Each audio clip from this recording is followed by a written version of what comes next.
Não gosto de falsidade nem de fofoca e lorota. Também nunca disparei de touro brabo, pampa torta. Ajudar um companheiro no meu rancho eu abro as portas. Se for preciso eu empresto meu chapéu, bombacha e bota.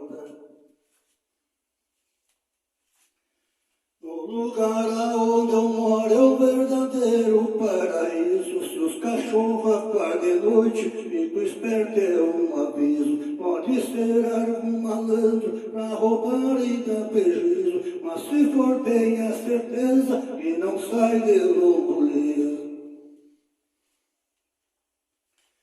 Todos os dias chega alguém pra pousar e dar risada, tomar um bom chimarrão numa cuia bem cevada, uma costela macanuda na brasa de passada. Por isto fiz o meu rancho bem na beira da estrada.